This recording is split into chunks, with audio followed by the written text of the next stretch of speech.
Dear ladies and gentlemen, I'm glad to welcome you to our online discussion on local communities and Ukraine's resilience.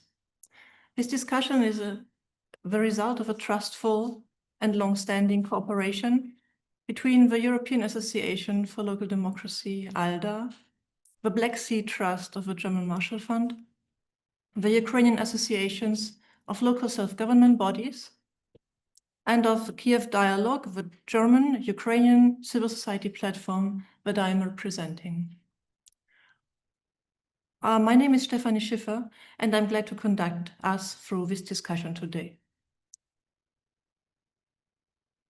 I will briefly introduce our speakers and want to express my greatest appreciation and gratitude to the Ukrainian colleagues who are discussing with us today amidst the most cruel and merciless ongoing attacks on the whole country through the Russian aggressor.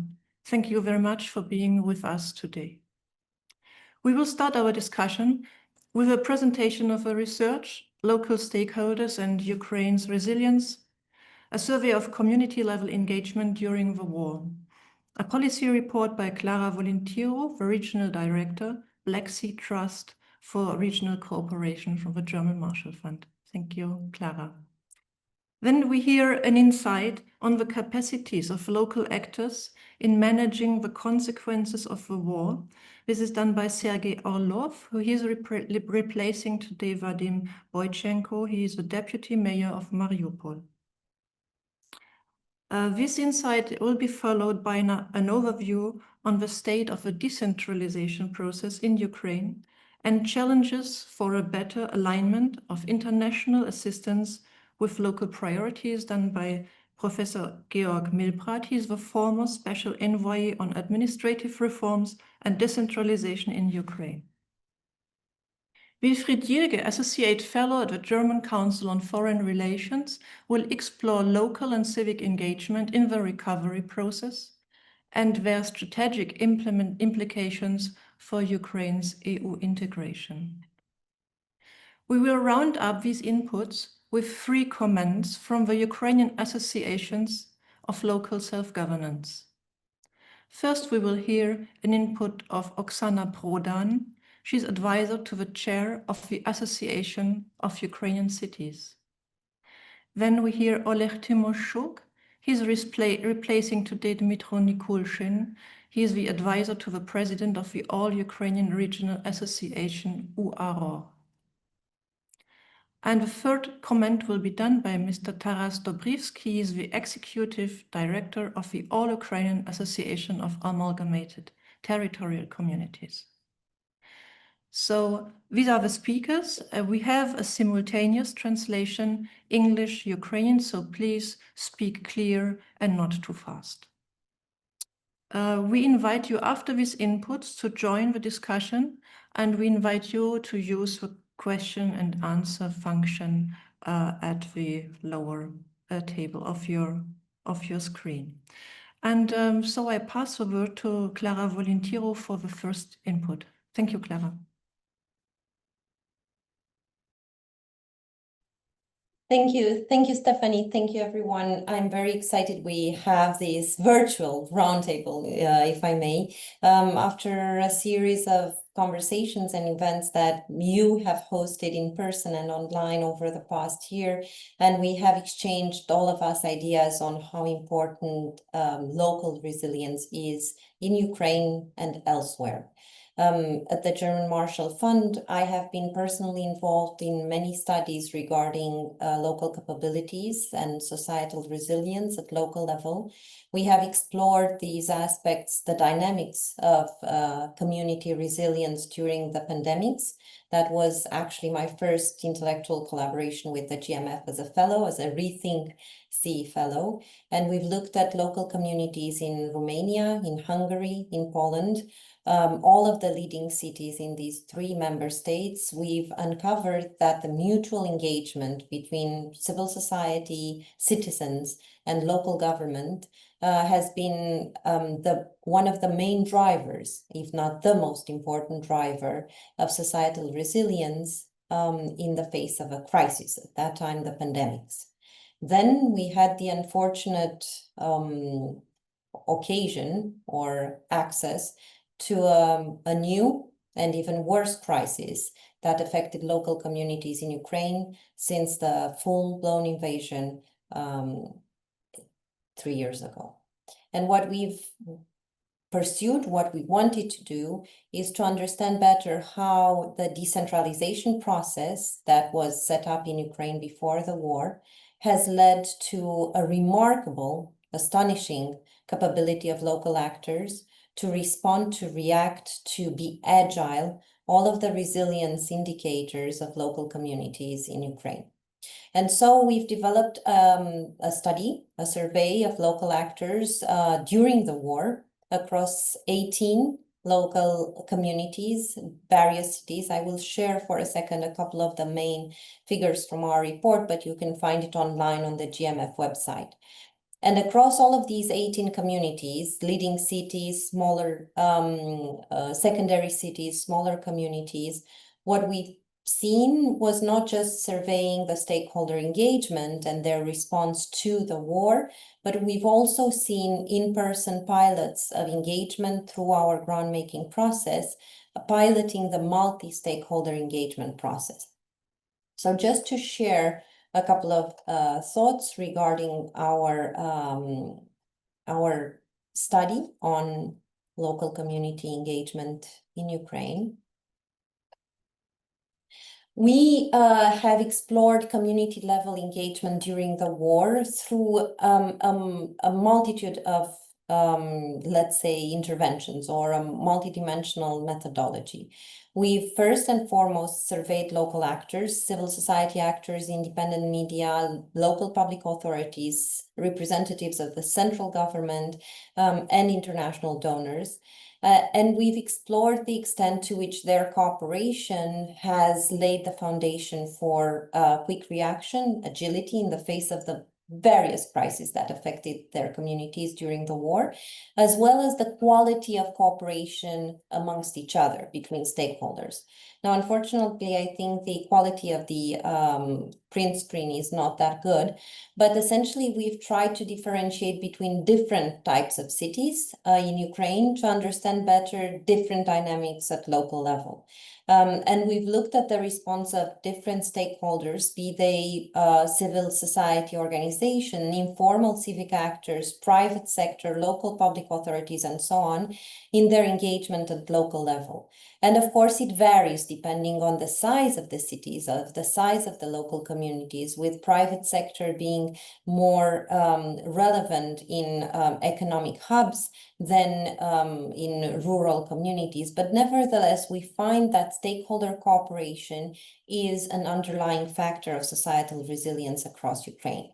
We also find that the impact of the war has varying degrees of severity across the different communities, and that's the social capital, the stakeholders' capacity also varies across the different cities.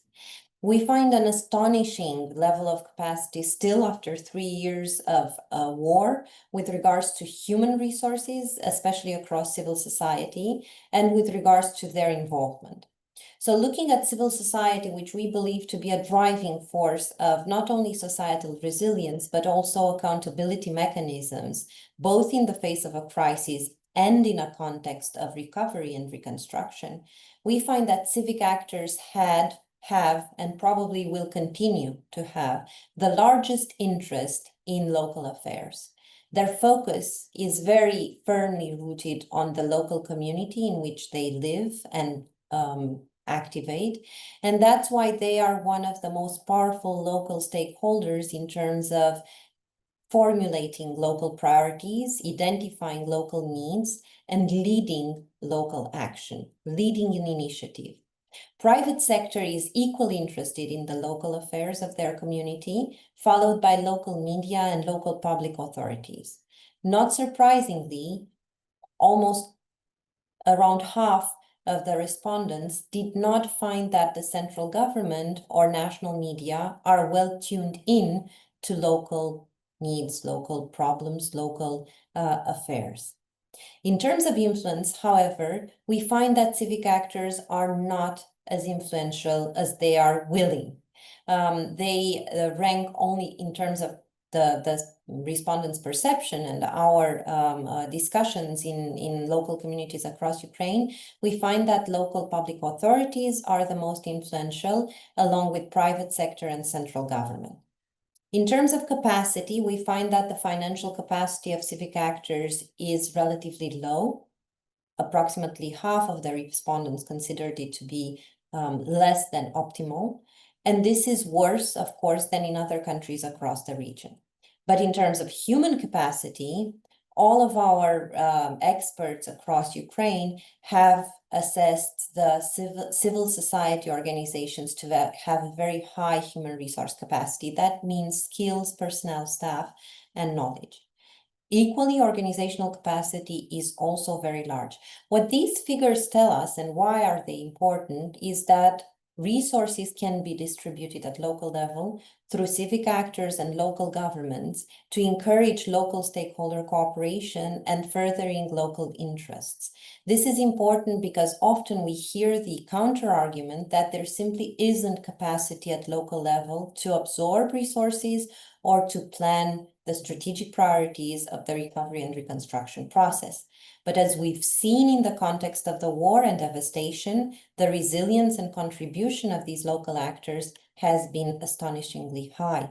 And as such, we propose that there is high capacity for future involvement in the recovery and reconstruction of Ukraine. Before I stop, because I don't want to take too much of our conversation's time, I also want to point to our resilience measured. And of course, overall local communities in Ukraine were not prepared for the war, as the world was not prepared for the war in Ukraine. But local communities were extraordinarily agile and able to overcome these challenges of the war, being able to continuously effect positive impact at local level. So the agility, responsiveness, and positive impact that local actors have exerted in Ukraine was very large. And that was very much driven again by civil society actors across all layers. Finally, and this is where I leave you food for thought for future conversations, I think that the key question moving ahead is what do we do? How can we improve this quality of cooperation? Because the resilience and capacity individually of different local stakeholders is only a means to an end. The end being a better cooperation between local stakeholders to further the shared priorities and common interests. And here, interestingly enough, the most well-ranked relationships were that between civic actors and private sector, as well as those between local authorities and central government. But what's missing in this link is the relationship between civil society and central government, which is overall ranked to be relatively poor, and the overall relationship between private sector and local public authorities. And in terms of who has a voice in the planning, the strategic planning of priorities, and this is especially important in a context in which the public investment management system is being set up for Ukraine and strategic planning is underway, we see that local actors, whether local authorities or civil society, have been involved at different measures.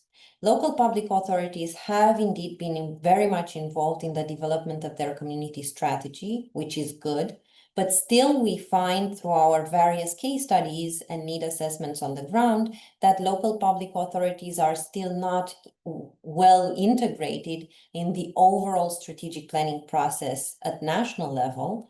And similarly, local actors such as civil society or local businesses are themselves not very well integrated into the planning process at local or national level. So there are different layers of exclusion, let's say, which can be addressed through a better cooperation. I will stop here for a moment and maybe leave more time for questions and answers, because I think this is a conversation that we need to have with our Ukrainian colleagues, and many, many thanks to everyone who's present today on this webinar.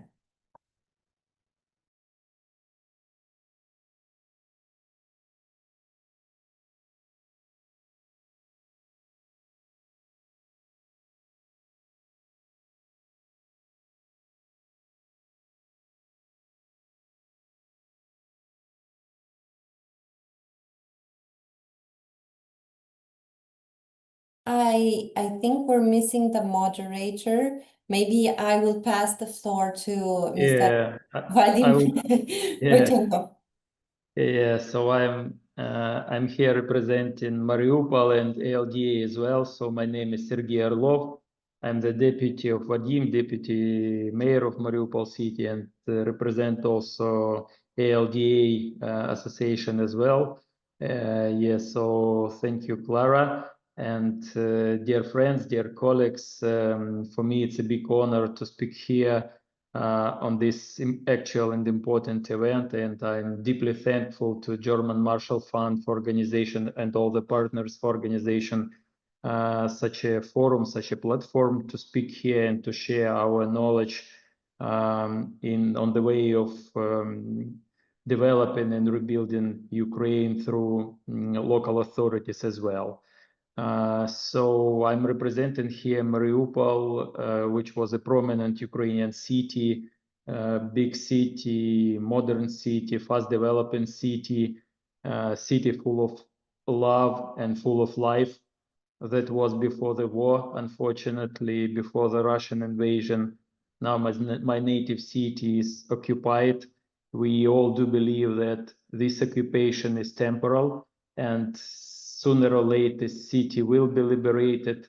Maybe it will not happen with during the military action, but we all believe in this negotiation, and we all believe in diplomatic way of liberating my city. But what is important that we are not only local authorities in exile, but we are community in exile. So we are in exile with our community. It means that if the territory is occupied, so our souls, our minds, our people, they are not occupied, and they do live on Ukrainian territory, and they do build Ukrainian sovereignty, Ukrainian identity in my native country. So now we have more than 40 small parts of Mariupol all over Ukraine. We have 40 centers. I'm Mariupol, where we do support 65,000 of internally displaced people, like families from Mariupol. And this sustainable support lasts for 3+ years, and we plan to continue this support.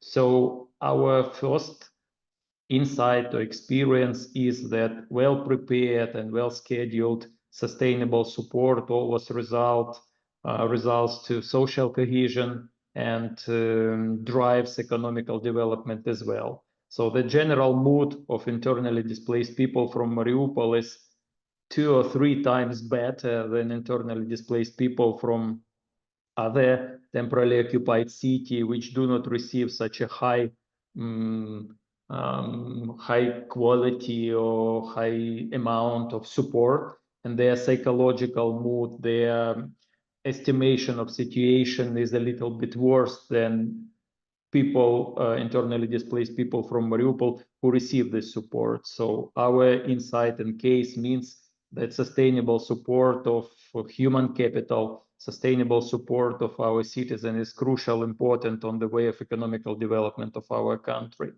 Since 2017, we are part of ALDA network, and we worked, so in 2017, first local democratical agencies was established in Mariupol, but now it's like more wide network, more wide, more participants in this network, and we are happy to be a part of this network. So now LDA agencies, they do work in Dnipro, in Odessa, in Vinnytsia, in Kharkiv, and this city are famous, well-known, and they even not taken into consideration that they are suffering from the missiles attack, from the drone attacks.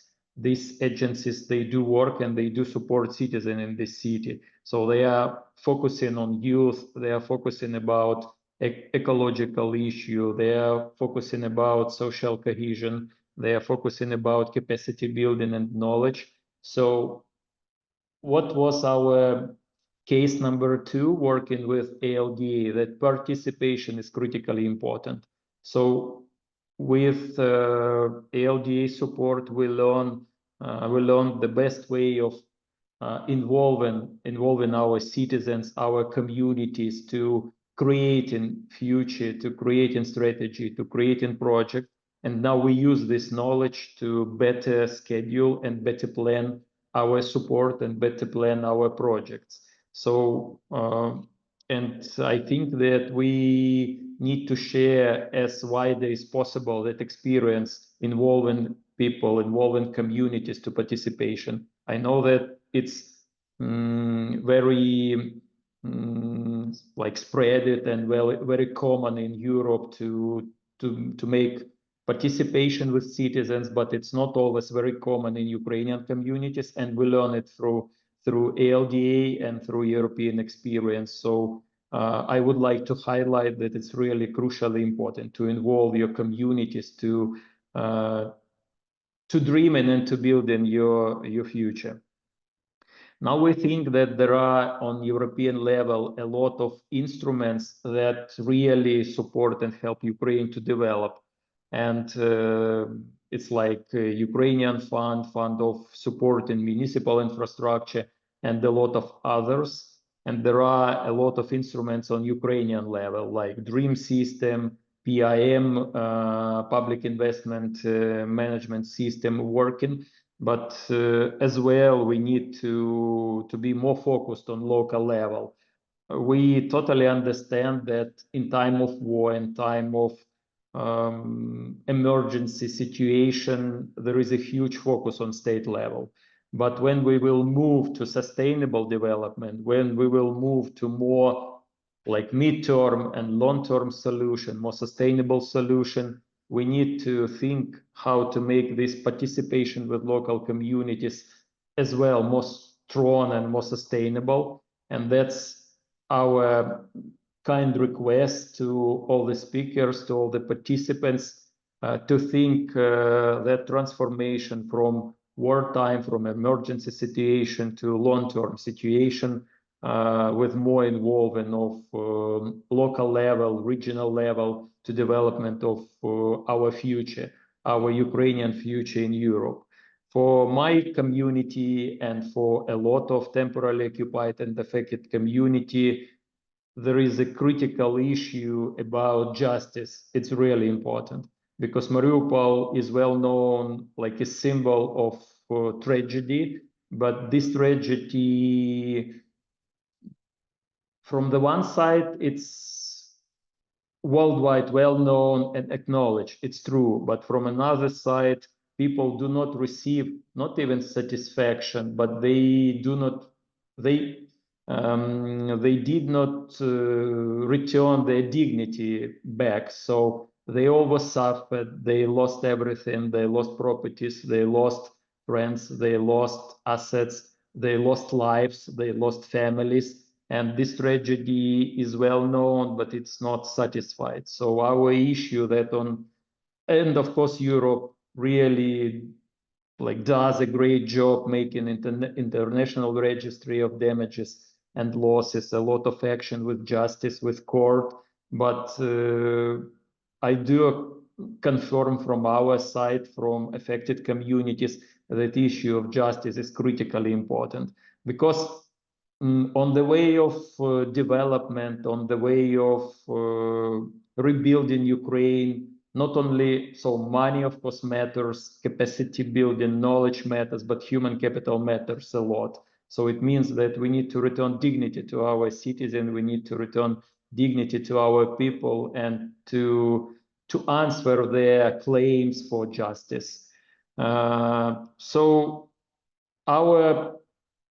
our insights that we need to focus on our communities, we need to focus on our people, we need to focus on giving opportunity our people to work, to retrain them, to return war veterans to life. It's the next huge challenge, how to return to civil life more than 1 million war veterans. And these challenges we will face in nearest future. But the most important that we are not alone on this way. We have friends, we have supporters from a lot of local level in EU, from regional level, from European level. I mean, both country and European level as well. So thanks for that support on all the levels, and we're your best partners, your best friends, and we would like to be together on the way of rebuilding and reconstruction our communities, our people, and our country. So glory to Ukraine and glory to Europe. Thank you. Thank you very much, Sergei Orlov, Slava Ukraini. Thank you for your pointing out the potential and the possibilities of the local level of the citizens, where you prove from practice side the results of the research of Clara Volintiro. And sorry for not passing the word. We had a small technical break here, so thank you for arranging yourself, helping yourself. Mr. Milbrad, you have been accompanying the decentralization process in Ukraine for years, in peacetime and in war times. You are often and regularly both in Brussels and in Kyiv. And you follow the development of this so much important process, of this very important reform in Ukraine. We are very interested listening your insights. Where does the process stand today? What can you tell us? How are the perspectives for tracking back, bringing back the local level into the recovery process? Where are the obstacles and where do you see the best chances? Maybe you're still muted, Mr. Milbrad. I will mute. So I'm back again. Thank you very much for inviting me to this conference. In the introductory remarks, the pros of the decentralization process were shown, and it's the same impression I have. What has developed in Ukraine, and where the positive results as well as where the problems. Coming back to the situation, the decentralization process, especially at the local level, is still unfinished. What we have achieved is to create capable Romadas, a territorial organization, but still constitutional amendments which define, guarantee, and protect local self-government are missing in Ukraine. Because of the war, no constitutional amendments are possible, but they should be prepared for the time after the war. The second problem still in Ukraine is that there is no clear allocation of competences between the different government levels. If you have local or maybe afterwards, maybe even regional self-government, you need clear competences, especially the delineation between own tasks and delegated tasks. That is a problem in Ukraine which has to be solved, and we should prepare this reform because it has nothing to do with the war. A third problem, which has something to do with the reconstruction problem, is municipalities need financial funds which are big enough to solve the problems on the local level, including not only running self-government institutions, but also to help to rebuild the country, especially if the funding is based on co-financing. That means that part of the money comes from special grants, and then you need some money to co-finance it. Otherwise, this will not function. For Ukraine, it's necessary, especially after the war and because of the changes in the war to improve the fiscal equalization system between the municipalities. The difference between poor municipalities and rich municipalities is still too big. So that are reforms that should be prepared now. Partly they can be introduced even during the war, but the most important one, talk about constitutional amendments, must be introduced after the war because of the legal situation. There are two other problems which I would like to mention.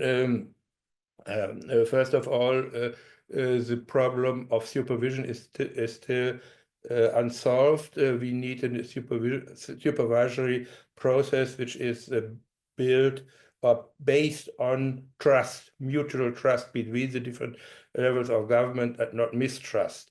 And the second element is the legal personality of armadas, which is necessary for contracting with foreign partners, especially. So that are the problems which have to be solved. Coming to the Ukraine facility and European money for the reconstruction, especially on the local level. In the Ukraine facility, there is a clause that round about 1 billion euros should be allocated to subnational governments, especially local self-government. And the EU has to look how this money will be distributed to the local level. And therefore, the EU will have a say in the distribution of this money. Coming back to the situation in Ukraine, so far as I know, the way to get to pay money to the municipalities for reconstruction should be the Fund for Regional Development in Ukraine, which has to be improved. And there are some problems, including this funds. First of all, I think that local self-government should be included in the design of the future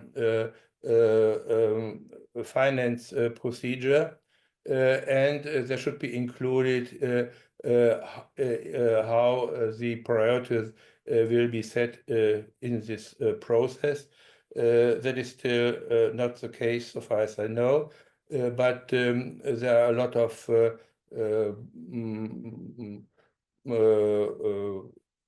examples in European countries how that should be solved.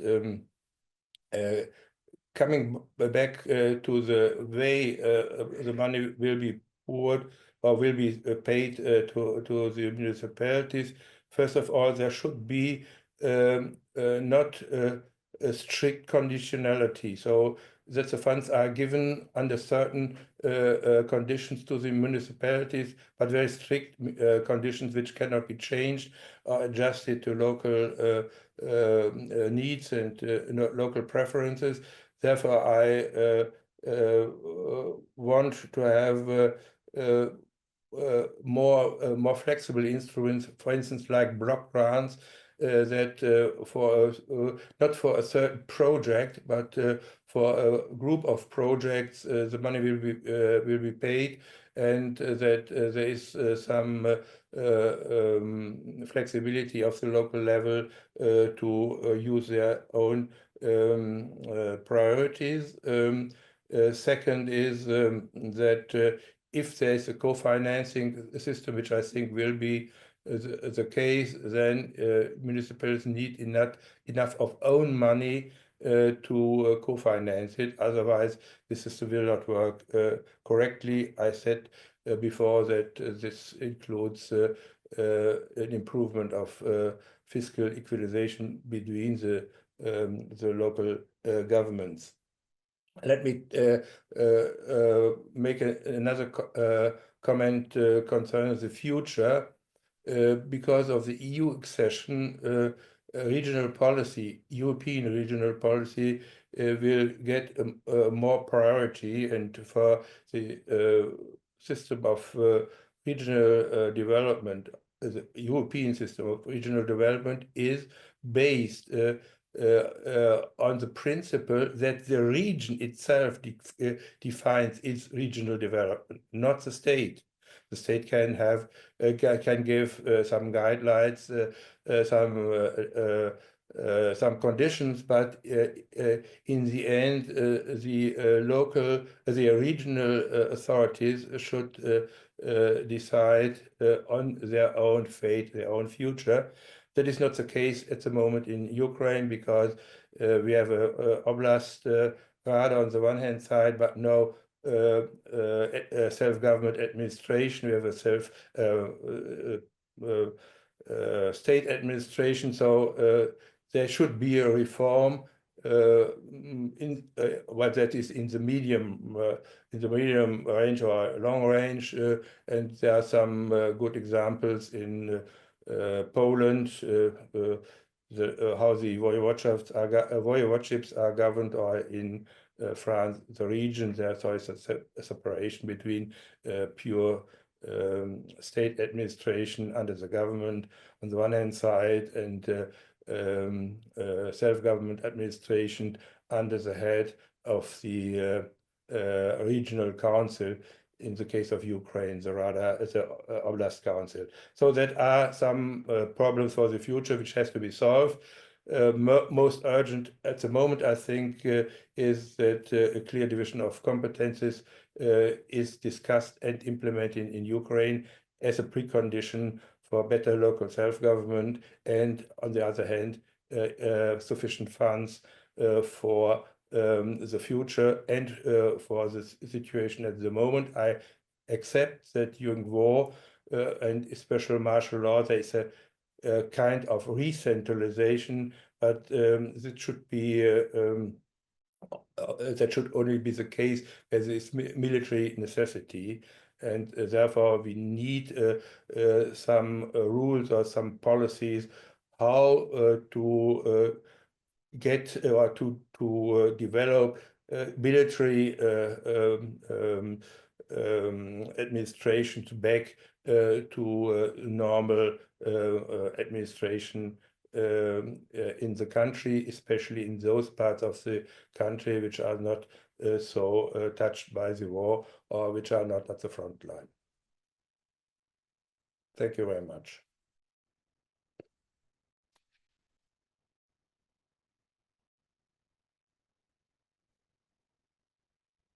Hello? I see no reaction. No, Yeah, we can hear you, but maybe once we- again we lose moderation. exactly. Okay. So all the persons were looking at me and me No. at you, but no reaction. Okay, now I see you. No, we heard you very well, and it was indeed excellent as usual. Now I don't. Maybe we can just move on without Stephanie's guidance. Who was next on her list? So I think I will be the next. Perfect. Thank you so much. Thank you. Hello, colleagues. Thank you very much. Excuse me for my voice. I had a bit cold and it's already has gone, but I hope I can make it for the next 5 to 10 minutes. Maybe I would like to start with a very principal issue. I think what is important when we speak about recovery and local governance, local self-governance, and if we speak about legislation processes, very complicated when it comes to the public investment management, it is very important that there will be a dialogue before law projects are being launched in the parliament. So there should be a principle to bring stakeholders of the different levels together and then to speak about the needs of the levels and to find a mechanism, a political mechanism to balance these needs and then step into law projects or into negotiations between Brussels and Kyiv, which are seen to be far away from many local communities and local self-governance institutions. However, I will also underline that despite the war, we should recognize that most overall of the communities in Ukraine, self-governance is functioning. Also during the war, I think that is a very important issue. We have on the control territories around 50 to 60 military administrations, but the overall cities are ruled by self-governance. I think that is an important success. Thirdly, before I come to the critical points, we have also, when it comes to the frontier regions, but also when it comes to other regions, very positive examples of cooperation between military civil administrations who are very often provided by the former mayor, for example, in Kyiv, in Kharkiv Oblast, and also other oblasts, where these governors are still continue dialogue with local civil society and are still implementing projects to develop the community. And I think the first and best amendment is to have an exchange of best models of best practices within Ukraine, because it is better to take the things which have been developed by Ukrainians themselves than by the advisors of your partners. Having said that, I think it's important to note that we still have problems with the perspective that the war, I think, will go on longer as we maybe expected in the last weeks. And that means that for the cooperation, the cooperation between the military administration and the regular self-government, we have in many cities, we have a so-called dual power, for example, in Geneva, which is not very efficient. That requires a better definition of the criteria, how and when military administrations are implemented. We have some legislative basis, but we need to, let me say, amendment, and we need to fill the gaps. Secondly, it is important that the central government will stick to the legislation. Every transfer of local power to the central power has to be adopted by the Verkhovna Rada. That has almost in no case happened.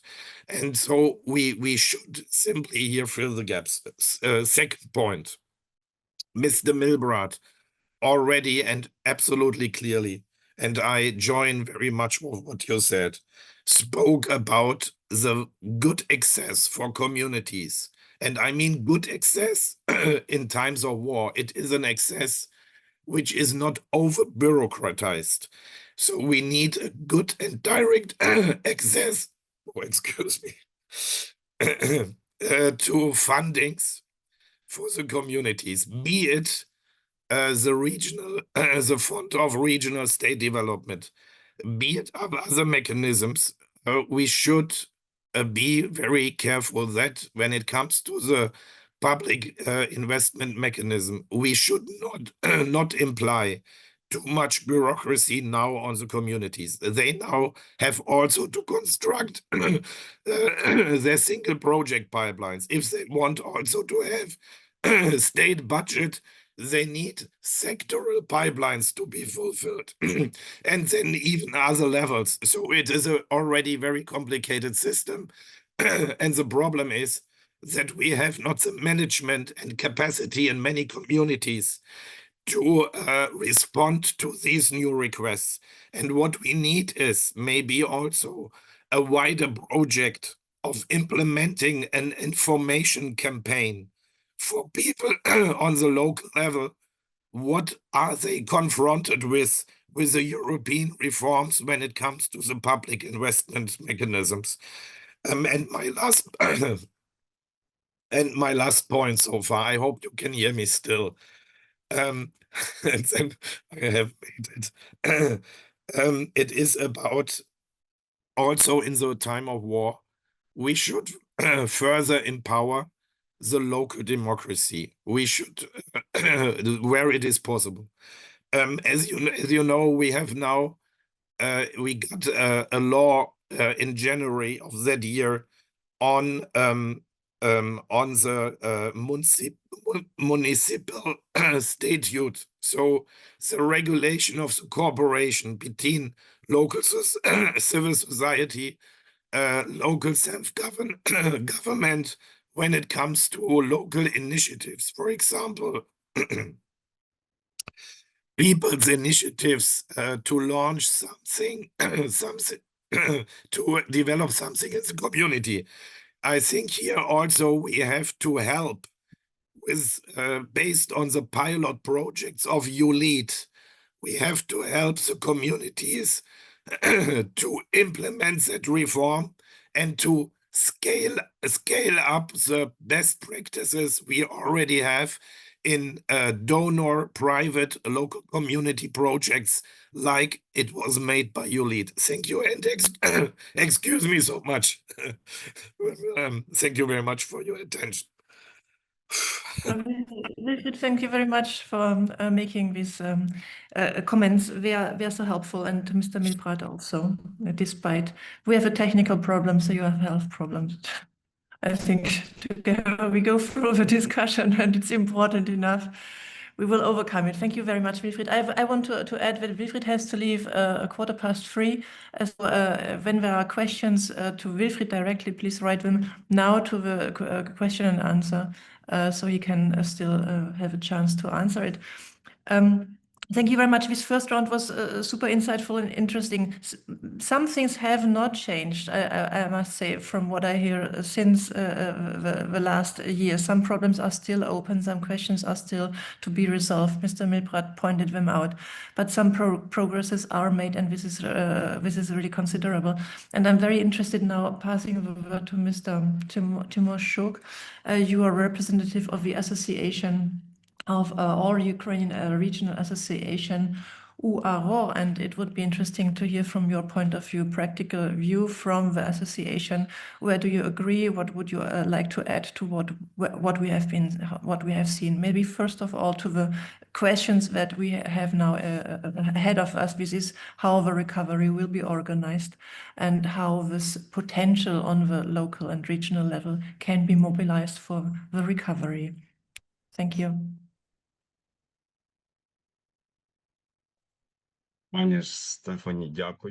Thank you very much, dear Stephanie.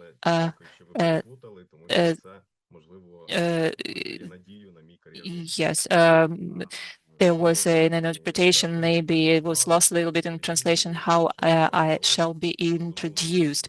Nevertheless, speaking after Mr.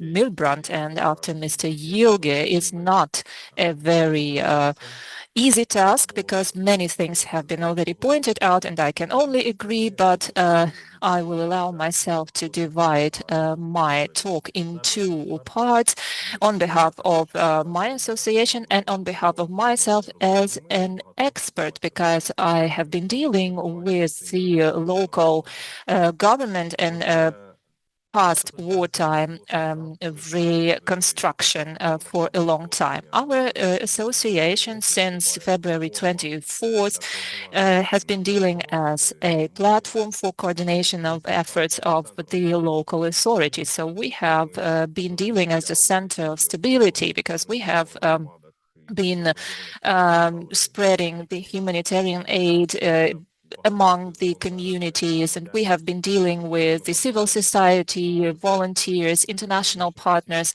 to ensure housing for the internally displaced people and support these things.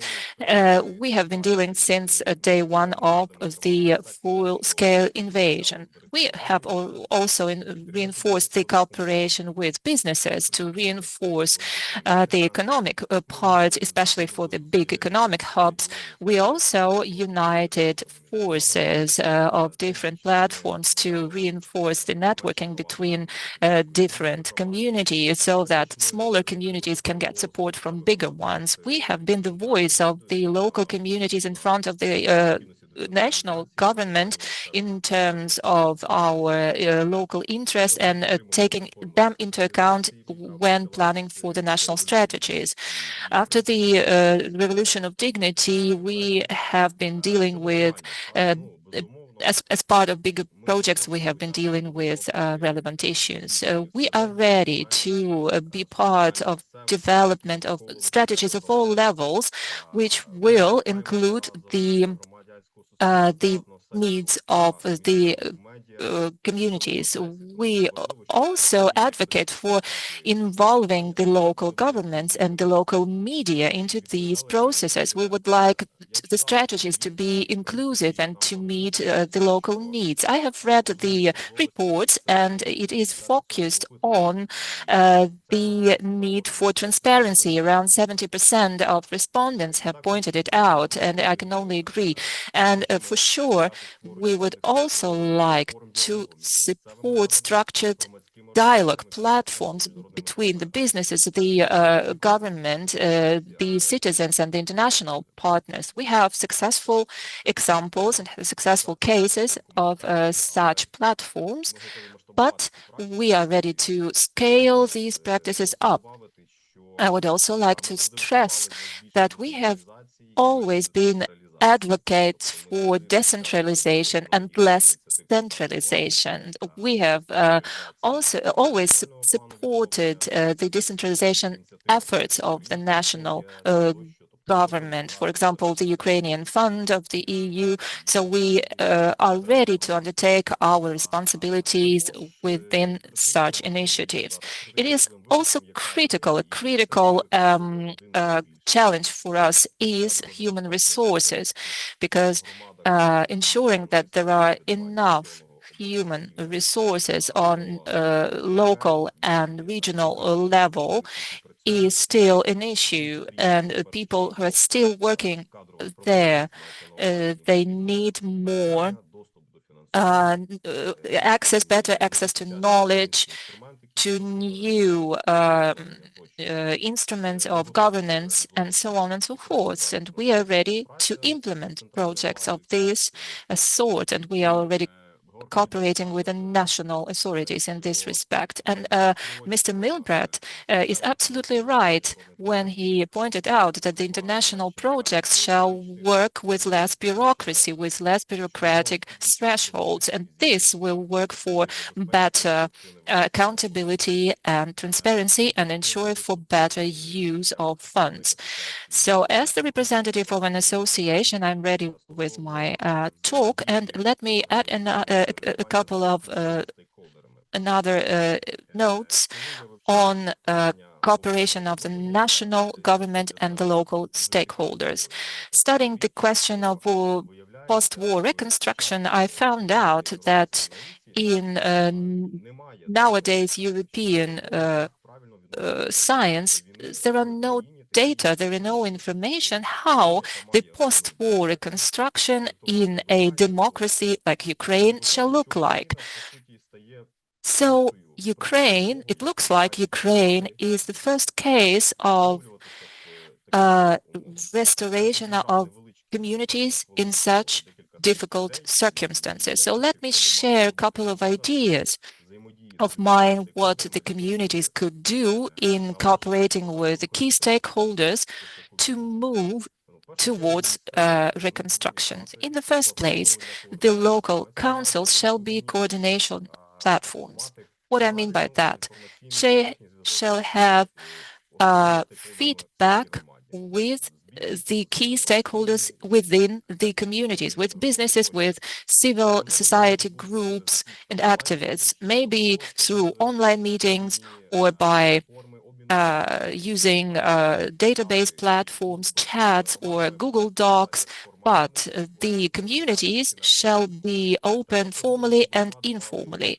It is also crucial for the communities to have a reliable communication with the civil and military administrations, because it can be that when some information lacks and the administrations, the military and civil administrations don't know what is going on in certain communities.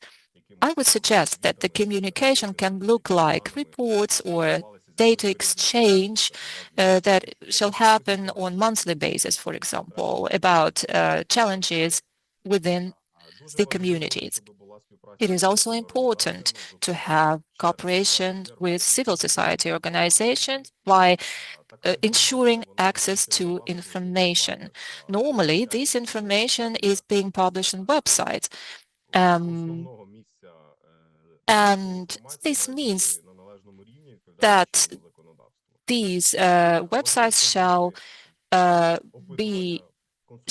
adhere to the requirements of the legislation. And there shall be communication from the civil society organization to ensure that their feedback is heard. They normally also enjoy being co-organizers of certain events. For example, this works for more motivation from their side, and the media can also cover their cooperation and ensure a better feedback.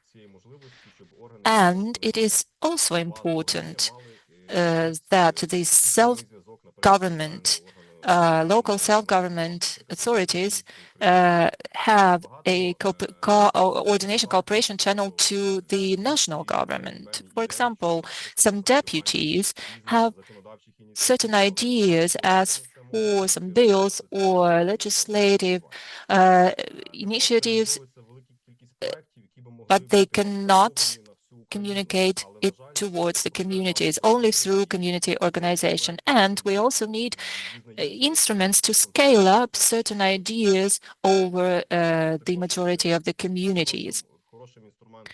Another good instrument for the communities in terms of cooperation with the stakeholders is involving the people's deputies representing a certain region to events, roundtables, and discussions, so that they are better informed about what is going on in the communities they are representing.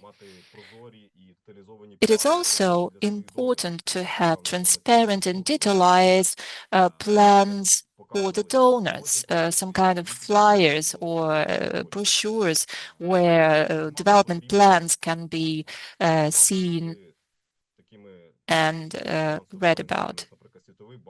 This shall be done for the World Bank, the European Investment Bank, and other big financial institutions, and it is important to start working with them on the stage of planning, maintain contact to them, and discuss cooperation details. A big role within the post-war reconstruction is held by the businesses. So counseling with businesses and involving businesses into joint projects where they shall be motivated not only by reputation, by better reputation, but also by gaining more funds, shall stimulate them. And involving scientists, institutes, and scientific organizations is also important, because these institutions can support the communities in terms of information and knowledge. They can analyze the local challenges. One can also think of involving students into certain initiatives. We can also publish studies. One of the biggest challenge that we can see is that the educational establishments of the middle level, professional institutions, they can provide us with great practical support in terms of post-war reconstructions because they have the expertise. And last but not least, we shall not forget about the national minorities living in certain communities which can also be involved into post-war reconstruction and play a big role. And let me see that every association of self-governance, this may be our organization or another one, we are also partners, and we can be involved into processes and fastened and skyrockets the realization of some initiatives. Thank you very much. Thank you also very much, Mr. Alek. This was a series of very concrete proposals already, and I think this is really where we are already. This is the time of assessing and analyzing, and now we are really in the time for action. So I think these proposals that you made are very interesting, being assessed further, and they also refer to some of those that have been already mentioned. Wilfried mentioned the exchange of good practice among civil society in the country. This is something you also take over with the idea of platforms, coordinating platforms. So this is and the exchange among the localities is very interesting. So thank you for your inputs. We know that in the group there should Oksana Prodan, you should be in the webinar, but you should change your position now, and in the chat you find a link that would enable you to join us as a speaker. So if you manage to use that link, we would be happy to hear your assessment. Oksana Prodan from the Association of Ukrainian Cities, so you could comment from your side. Yeah, here you are. And maybe before I give you the word, Oksana, I would encourage if somebody wants to comment directly to Wilfried, because I'm here.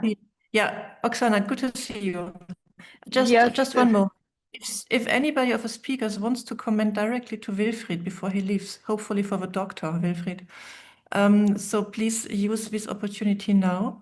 Otherwise, I would maybe give one question of a chat to Wilfried, as really it's interesting how often media and transparency is mentioned in the chat, but also in the discussion. Would you like to comment maybe on this aspect of a recovery? Transparency is needed in the recovery, and the martial law restricts media. So maybe there is something you would comment on that before you would leave us, and then I would give the word to Oksana. Yes, thank you very much, Stephanie. I think local media and regional media are very important, because that is actually true also for covering the frontier zones or the southern and eastern oblasts, because we see already that Russia is undermining also the situation in the regions by providing, with the help of Telegram channels, sabotage actions actually in these regions. That is for first, so that's a security point. And therefore we need ethical integrated media. We need very important watchdogs, regional platforms, internet platforms, for example, which are launched by the Suspilne public broadcaster, because the people are trusting in them, and that is very important. And we have now a problem which is actually also crucial for the communities, that US aid not only supported central media watchdogs or central media, they also supported very media in the local and regional districts. And we should be careful that, let me say, old elites, old clientelisms, which have been sitting out the war, and which maybe can also come back, even if that is not an important majority, but they can be entry points for taking over these not financed media outlets, and that is a big danger. So donors should actually make or should actually engage in compensating the loss of US aid in local and regional media and media watchdogs, actually when it comes to public broadcasters. That is very important. Thank you very much. And excuse me for my voice and that I have to leave earlier. Thank you. No problem. Thank you very much, Wilfried, and for pointing out on this aspect about media, which is not only for transparency, but also for security. I think this is an important point also for us as Western partners of Ukraine. Oksana, thank you for joining us. And we're interested, looking forward to your comments on what has been said before from your perspective, from the Association of Ukrainian Cities. What has to be done? Where are you heading for? What are your next steps in the recovery process? Please, you are not muted, so please take the word. Є. Так. Дуже дякую вам. Дякую за те, що ви Thank you so very much велику частину for свого життя віддаєте допомозі Україні, допомозі investing so much України. your time and efforts into helping Ukraine. I thank everyone. Now I'm speaking from the city of Odessa. About 2 hours ago, a new medical center was opened in Odessa here. This medical center is designed for Mariupol, IDPs from Mariupol, and also, of course, for local people from Odessa and for war veterans. It's exactly directly linked to what we are talking about today. I represent this sector in our association, which is dealing with IDPs, how they can get integrated in their new cities, towns, and villages where they live in Ukraine. Now, looking into issue at stake, I have to say that last year, we, the Association of the Cities of Ukraine, and you, dear partners, Mr. Milbrandt and others, thank you for that. We have drafted this or designed this regional governance concept. We developed it and we designed it for 10 years ahead. So as of now, we can say that it's very important whenever we think or talk about the future and future steps to take, we have to be very careful before any amendments are made to the Constitution of Ukraine. We have to focus on resuming the decentralization reform, not ending it. We must never use the word ending or stopping, never. We have over 50 territorial communities far from the front line that are run by both local authorities and military administrations. But there is no clear status of the head of this military administration and the mayor of the locality that are running in parallel to each other. Who is responsible for what? And now I'm talking, let me underline, about the territories that are far away from the front line. Now we heard about mayor of Chuhuyev. She was elected as a mayor, but now she's the head of the military administration. How does it work? How should it work? That's very important that we define the criteria for military administrations, for the division of powers and the mandate. We are not representing the territorial communities. Our association is representing town and village, and this is the basis, the foundation of Ukraine. The majority of the communities are like this. Our most pressing issue for the association I represent is this 11 312 order of the Ministry of Defense of Ukraine. This order implements the limitations for the citizens of Ukraine that are in the non-government controlled territories. They are not able to continue their education de facto. And now we're fighting for that. Some children are compelled to, they have no other choice but to continue their education online. And we want them to be able to get certificates after they finish their education online. And these kids can be anywhere in the world. They can be outside Ukraine, in the US, very far from Ukraine. But this was the Ministry of Education issued this order 11.2. So now we are working together with the minister and Irina Vereshchuk to the end where Ukrainian children can get back to Ukraine and finish their education on site. We really are grateful to the EU for this Ukraine facility mechanism. It has these 3 pillars. One of them is investment projects and funding. And so today we have to do what we can to have this access to investment on local levels. So our association was not part of drafting this budgetary code of Ukraine. It's now amended this year, and it's designed and provides for implementation of PIM. And we have anyway sent out the schedule to our communities, this schedule of investment projects.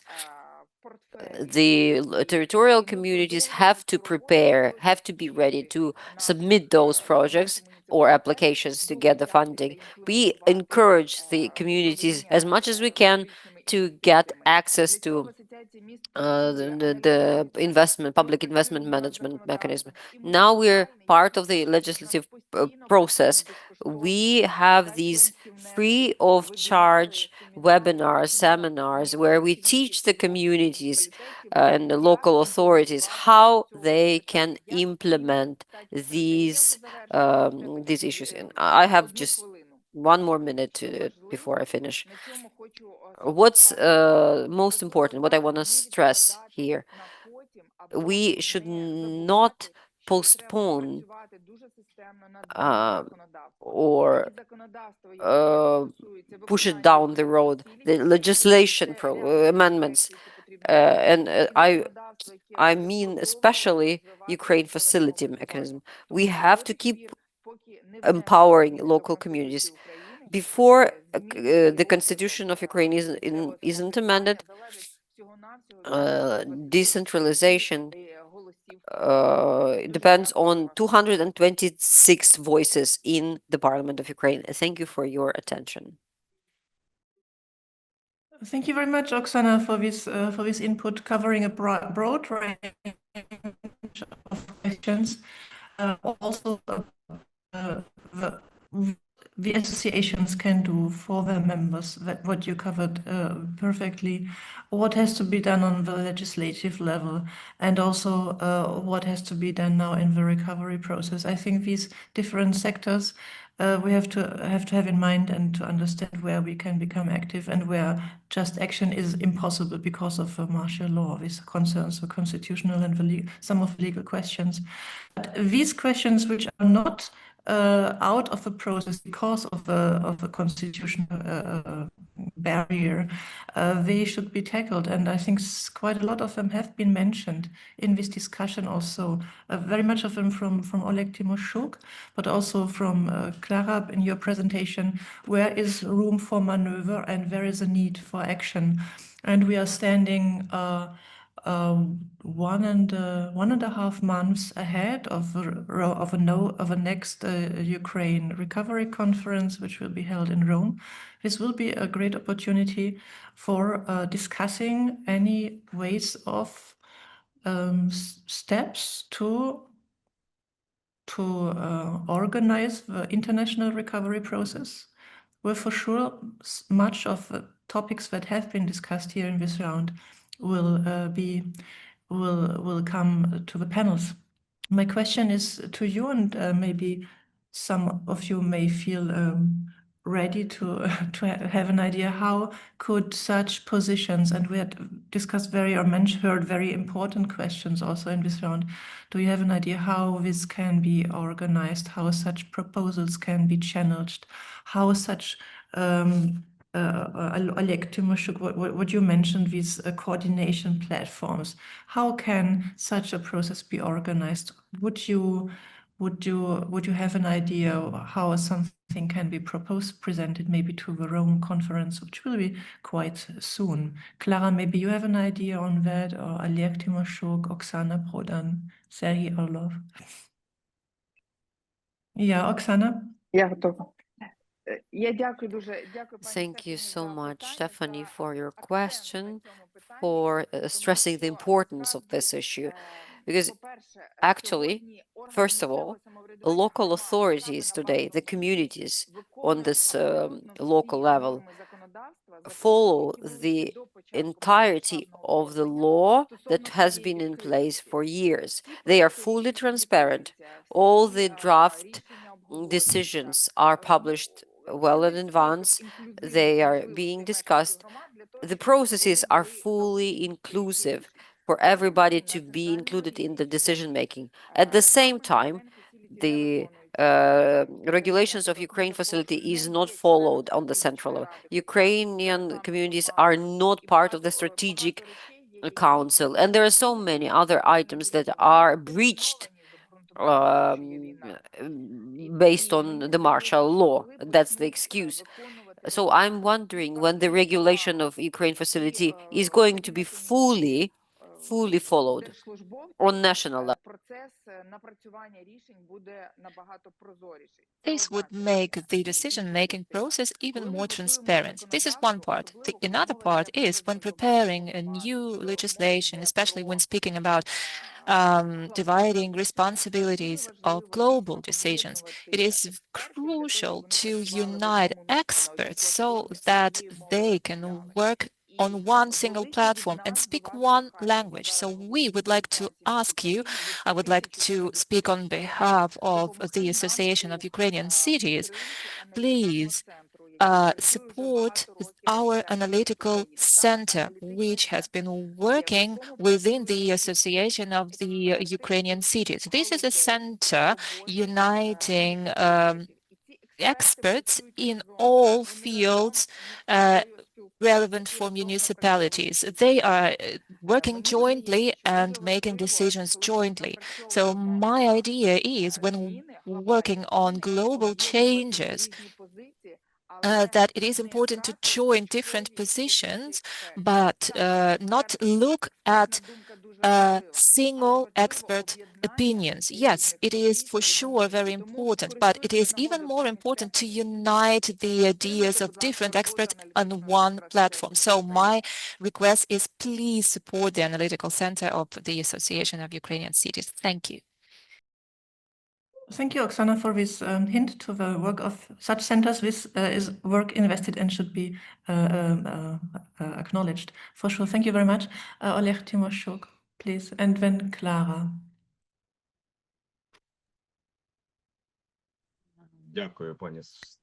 Thank you very much, dear Stephanie. Thank you, Sergei, Georg, Clara, and Oksana.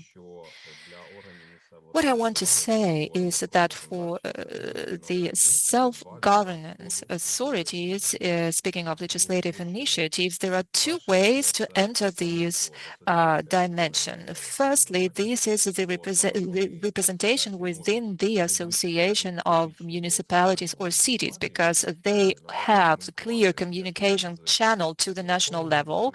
They can communicate both with Verkhovna Rada of Ukraine and with the central government. But there is another opportunity, and I think this is also a good option. I am speaking of the Agency of the Regional Development, the agencies of regional development. Ideally, they must be present in each region and be created by regional authorities, but basically, they are created for supporting the communities. So they can be a good platform ensuring the feedback from the communities, ensuring that the opinion of the regional authorities can be heard, and on the national level, through the Ministry of the Development of Regions and Communities, it can ensure the opportunity to represent the ideas of Romadas, of communities. Unfortunately, these agencies are underfunded and not enough financed. So maybe let's consider these agencies and their role within their capacity in knowing or collecting knowledge from single communities. Thank you. Thank you also for this actor, which is still to be involved or is involved in the process. Thank you, Oleg. And Clara, please.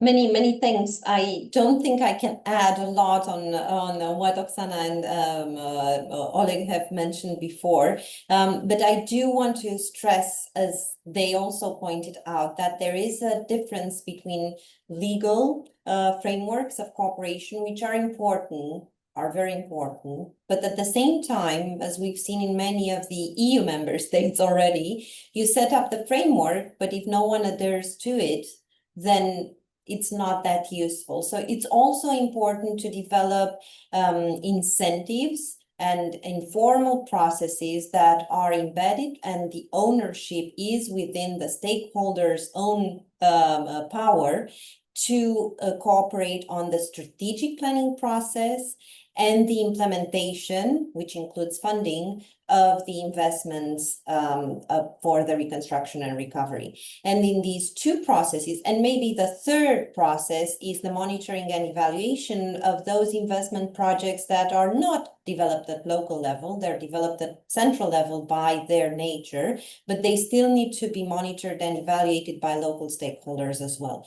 So in the strategic planning, in the implementation, and in the monitoring and evaluation stages of any major national or local public investment in Ukraine, I think there needs to be a consistent mechanism of cooperation between a variety of stakeholders.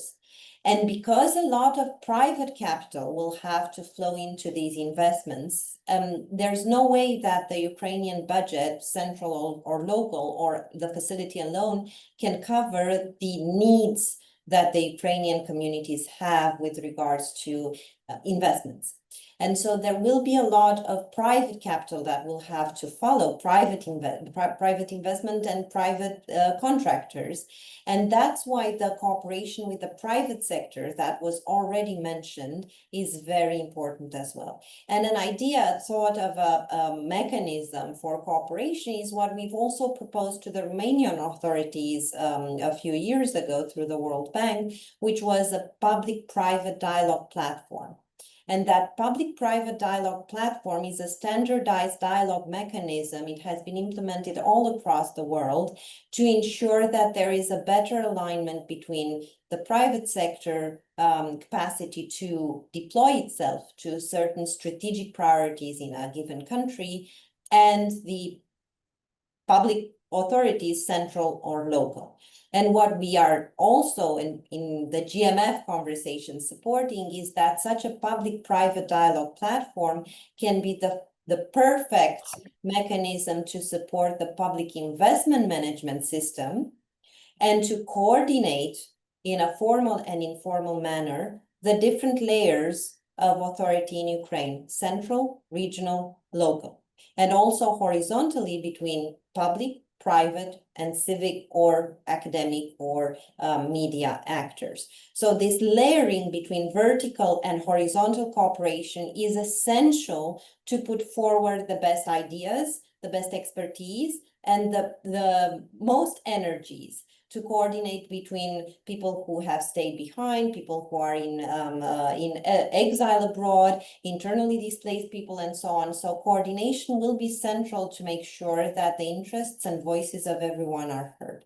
Sorry, I'm taking maybe too long, but I think this will have to be set up in Ukraine by shared effort of support amongst all of us and many others out there in Ukraine, and also the European Commission.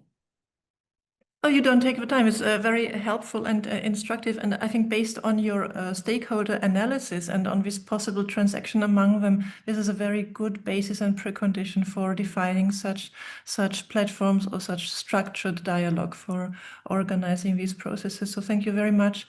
What we see, and I want to attract your attention to the chat, there are two interesting researches. One from Bankwatch. Bankwatch is accompanying this process for years with very interesting researches and analysis. Please have a look at the chat. One research from Bankwatch and also a research by Alexandra Coyle and Mr. Meyerson from US. Hello, Professor Meyerson attracts our attention to a research published by, I think, by the Friedrich Ebert Foundation on mechanisms for decentralized donor assistance. So I think we should take this into consideration, use them, and continue working ahead of a recovery conference in Rome, and maybe possibly already come up with concrete basic proposals for such a process with inclusion of a local level. That's what it is about, all about our discussions here.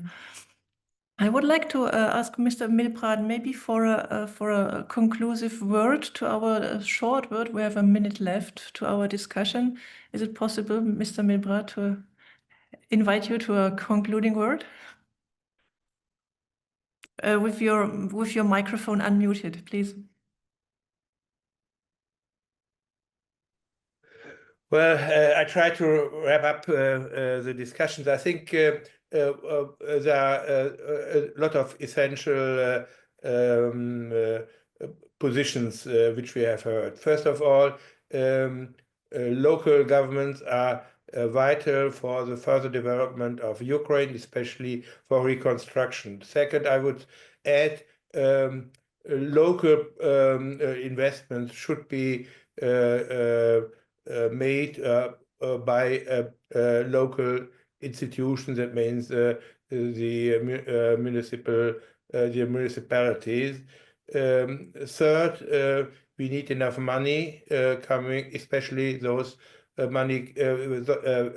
those funds which are coming from international donors, so they can reach the municipalities and not are used by other levels of government. And last not least, we need mutual trust between the different levels of government. With mistrust, it is not possible. We need, as I said, mutual trust and mutual respect, and that means we have to speak to another, coordinate, and try to find compromises which are accepting the different positions and different tasks of different levels of government. I think that is important, and for me, local organizations of civil society as well as local public institutions like municipality, as well as the same on the regional level, are necessary as partners for the central government and the European institutions. Thank you very much for these concluding words. I'm sure lots of us will meet in Rome, continuing this discussion. I think also lots of us will, before Rome, interact and cooperate and collaborate and think further of what has been discussed today. So I thank you, everybody, for this valuable input. Thank very much to the translators. You did a wonderful job. understood everything. I think Anna Kolomice, thank you very much. And I also want to attract your attention to the Kyiv Dialogue Annual Conference, which will take place in Berlin, 18th and 19th of November. It will be the 20th and 20th conference, 20th anniversary. And we will also continue discussing the topic of local democracy in Ukraine. This became the core topic of Kyiv Dialogue in the last years. So thank you everybody for participating, for contributing. Good luck to everybody. Slava Ukraini. All the best for everybody. Bye-bye.